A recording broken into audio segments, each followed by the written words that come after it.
শুভ দুপুর বন্ধুরা, দেখো আমরা খেতে বসে পড়েছিলাম সবাই মিলে। তখন শুনলাম যে বাড়িতে লোক আসছে, আর যে যতটুকু সবজি ছিল তো অতটুকু সবজি তো হতো না। সেজন্য কি করলাম, খাওয়া বাদ দিয়ে আবার আগের মতনই সব রেখে দিলাম, যাতে লোক আসবে ওদের খেতে অসুবিধা যেন না হয়। এর জন্য আমরা খেলাম না, ওদের জন্য উঠিয়ে রেখে দিলাম। মাছের ঝোল আর বাটা মাছ দিয়ে, লাউ দিয়ে বাটা মাছের তরকারি। তো দেখো, আমি এভাবে রেখে দিয়েছি।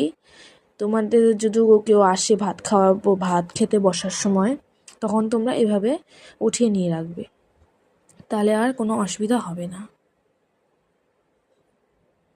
ভিডিওটা ভালো লাগলে লাইক করে যেও। দেখো কি সুন্দর মাছ, বড় পিসটা।